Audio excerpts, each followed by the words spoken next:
السلام عليكم يا بنات، ازيكم عاملين ايه؟ يا رب تكونوا بخير ان شاء الله وانتوا بتسمعوني النهارده في الفيديو بتاعنا. النهارده الفيديو هنكمل سلسلة التعليم بالنسبة للمفرش الطل بالخرز والترتر، واحيانا هنستخدم اللولي او الكريستال. كل مرة هيكون شكل مختلف. والنهاردة الفيديو بس قبل ما ابتدي هيكون تعاون بيني وبين قناة الجميلة سوما لايف ستايل. سوما مغربية الأصل. سوما بتعرض لنا حاجات جميلة جدا في القناة بتاعتها، منها تجربتها الشخصية مع جهاز الليزر والصابون اللي بتعمله بأشكال جميلة للضيوف. كمان عملت طاجن سمك بصراحة جميل قوي فيليه بطريقة جميلة ومميزة، أنا نفسي هجربه لأنه عجبني جدا. عملت إعادة تدوير لشمعة وضافت لها لون وزوقتها خلتها بشكل جميل جدا وريحة جذابة. عملت حاملة للفرش حلوة قوي قوي قوي. كمان بتعرض ريفيو عن جهاز شغل لتنعيم القدمين، وأول تجربة ليها للصابون وجهاز إزالة الشعر. بتغير في شكل الصابون اللي بتعمله، عملت على شكل الكوكيز. عملت لنا إفطار صحي للرجيم. وعملت كمان أشكال صابون تاني على شكل الآيس كريم وعلى شكل التورت، وفرقت لنا بين الكونترور والبرونزر. وكمان عملت كريم فاخر جدا للقدمين بنكهة النعناع، زائد ان سوما بتعمل لنا نسخة عربي ونسخة انجليش كمان. وعملت الحكاية وراء عطر شانيل ايه هي. عملت منظم للمكياج بتاعها. والميك اب بتاعها، المنتجات ايه هي اللي بتستعملها والكوليكشن الجميل اللي عندها. عملت ازاي طريقة صحيحة لرسم الحواجب. كمان عملت عن ريفيو عن الرموش. عندها مشتريات. وعندها كمان رأيها في شامبوهات استعملتها. عندها مشتريات جميلة للأعمال اليدوية، وعملت صابون للأطفال كمان بشكل جميل. سوما بتحب مصر جدا وعاملة فيديو مصر بعيون مغربية، هي شافتها بعينيها جميلة. كمان هي عملت كرات فوارة للبانيو جميلة قوي. وعملت لنا تنظيفات في البيت، منها تنظيف حوض الحمام وغسيل المواعين. وعملت ريفيو عن مكنة بيرسول. آه، كمان قالت لنا تجربتها عن مشتريات اشتريتها من على النت وايه العيوب بتاعتها، وانها ما بتبقاش بنفس الجودة اللي هي معروضة بيها في الصور. عملت لنا بيتزا جميلة جدا جدا. عملت فلوج من المول، مكان للآيس كريم بطعم الزبادي. عملت فلوج من مول دبي وفطور هناك، عرضت المحلات اللي هناك. عملت الدايت، اتكلمت عليه. وعملت صابون على شكل شوكولاتة، بصراحة كنت عايزة اكله يا سومة من شكله الجميل. عملت صبغة شعر لونها حلو قوي. اتكلمت لنا عن حاجات حلوة جدا، وقدمت لنا أسئلة أو جواب عنها تقدروا تعرفوها هي مين. كمان عملت ريفيو عن ظلال العين من ماك، ومكياج أصلي كتير قوي وأرواج ماك. وزيت الأرجان ده فعلا هو معجزة ولا ايه؟ اتكلمت عنه باستفاضة. وعملت بديل لمزيل الميك اب. اتكلمت دردشة عشان تقول لكم معلومات عن البشرة بتاعتها. واتكلمت كمان عن الرجيم، ازاي فقدان الوزن، وازاي ان انتي تعملي رجيم بدون ما تضغطي على نفسك في حاجات معينة، لا الرجيم الصحي ايه هو. وعملت كمان مشتريات جميلة للأعمال اليدوية بتاعتها ومشتريات منزلية. وعملت كمان معانا ماسك جميل قوي، ودردشت معاكم عشان معلومات للبشرة. وعملت ايه هو الحمام المغربي، هو الروتين بتاعها الاسبوعي.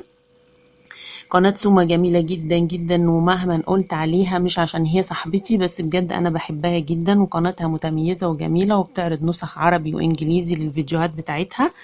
اتمنى ان انتوا تشوفوها وتروحوا تعملوا لها لايك وشير وسبسكرايب.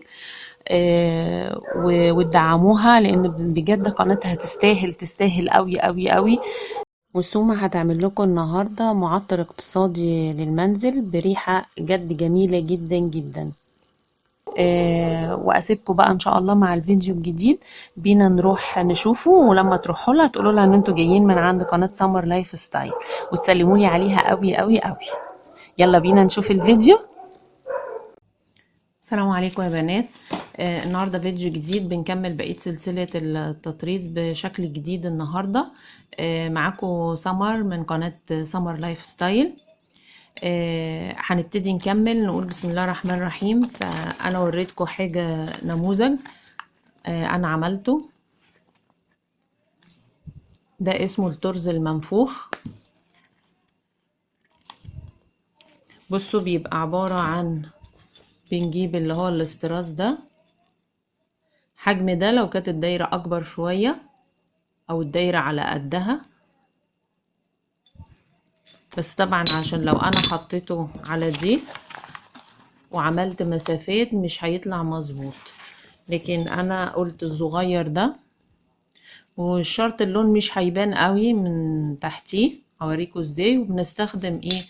الخرز اللي هو بيبقى بالشكل ده، خرز مبروم كده. هنبتدي بسم الله الرحمن الرحيم. الخيط طبعا نجيبه خيط بقى عادي، مش الخيط اللي هو بتاع السنارة، خيط عادي جدا بنعمله مجوز. نبتدي نجيب دي، بنثبتها هنا اهو. مش مهم ان هي تبقى جنبها لازقة فيها، مهم ان انا اعملهم جنب بعض مسافات. طبعا هي ليها فتحتين بيتخيطوا الاول.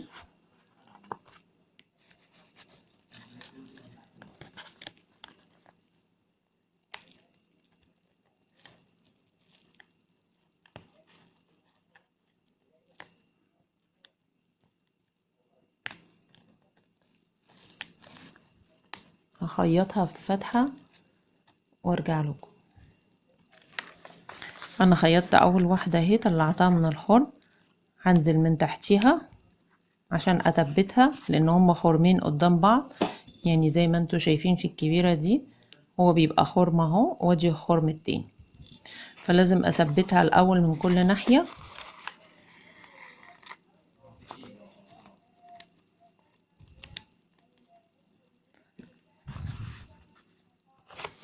وابتدي اثبتها من الناحية التانية.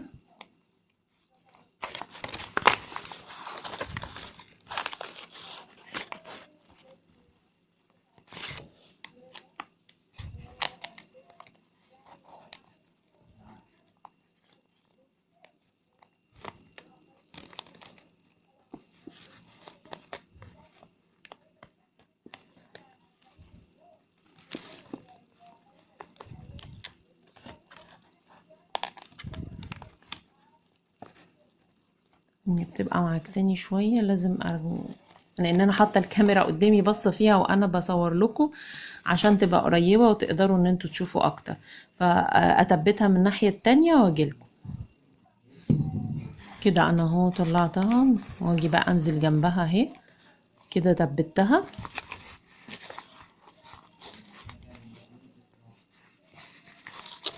احاول ان انا اثبتها بقى من تحت كده عشان ما تتحركش معايا مع الخرز التاني. طبعا ده عشان طولي كده، اخد كام واحده مع بعضها.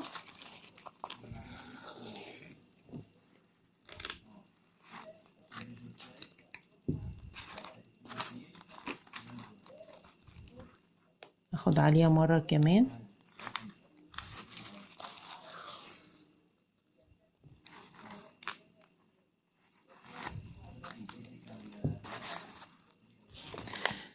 نبتدي بقى ايه نشتغل. احنا لما عملت دي، ابتدي ان انا لما اطلع من هنا،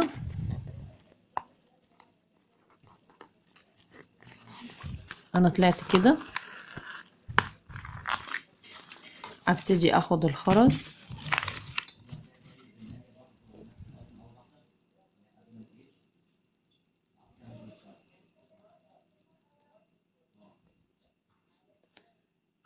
اتنين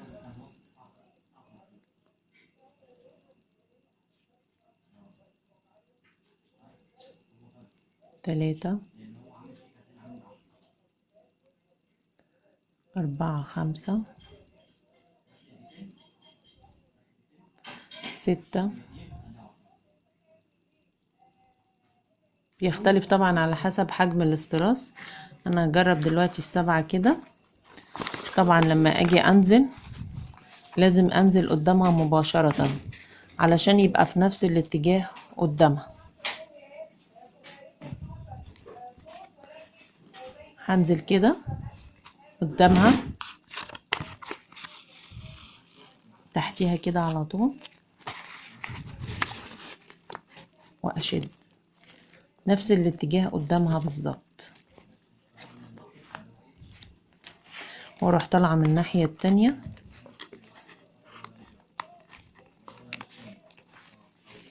جنبها.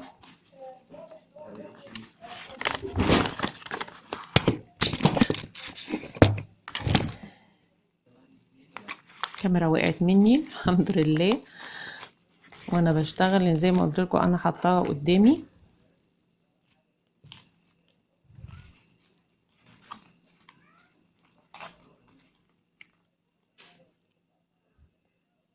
البقرة اثبتها لكم كده لان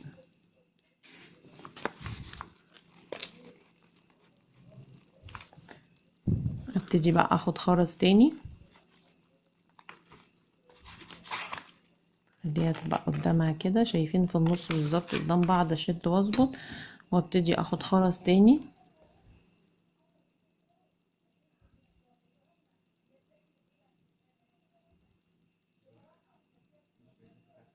دي 1 2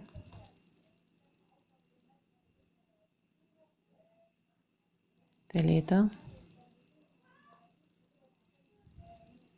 4 5 6 7. ونجرب.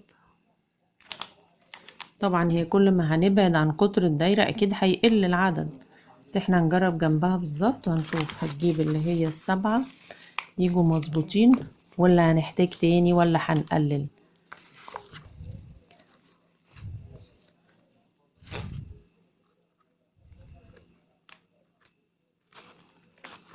ننزل قدامها برضو بالظبط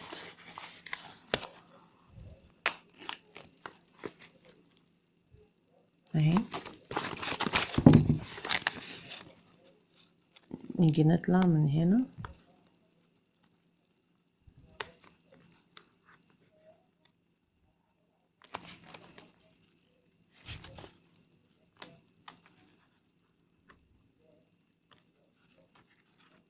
عارفين صعب يعني ان الواحد ببص في الكاميرا وانا لابسه نضاره كمان اظبطها واجيلكم. ادي اهو عدينا 7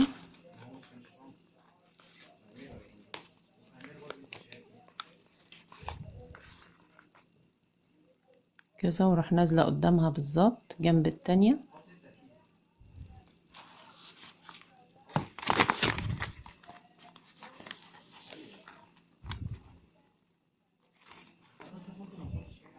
لازم اشد كده وازنقهم جنب بعض واجي هكذا. انا شاده الخيط من تحت عشان يبقى شادد معايا.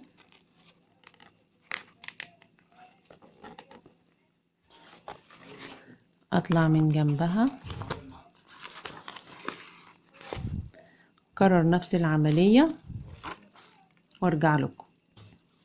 شايفينها ازاي يا بنات؟ خلصت اهي، ناقص ان انا اثبتها واطلع واحده تانية نفس الحكايه هكملها لكم كده وارجع لكم تاني بعد ما اكون خلصتها كلها.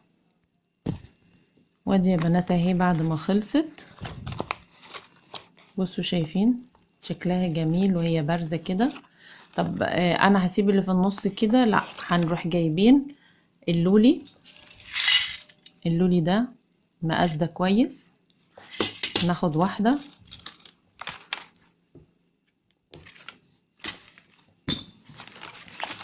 ونطلع بالخيط بقى. انا مثبته طبعا تحت بعد كل واحده بعملها بثبت كويس قوي، ان المفرش ده مش هنسيبه كده، هنحاول ان احنا نبطنه بطبقه ستان من تحت يديها تقل شويه مع الشغل عشان ما يبقاش خفيف لوحده مع الشغل، وكمان نداري منظر الخياطه ده.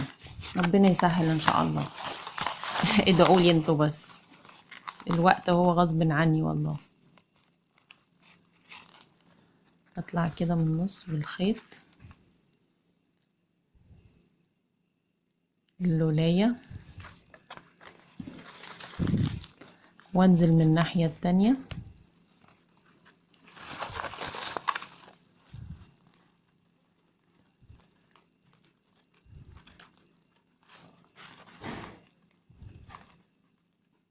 كده اهو.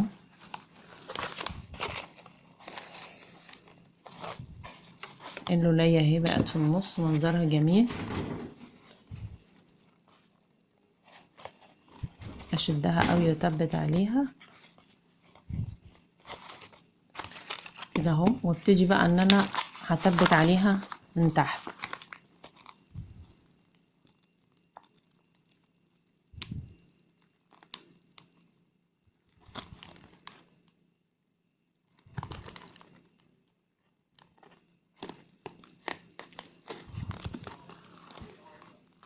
كده اهو، اعقدها عقدة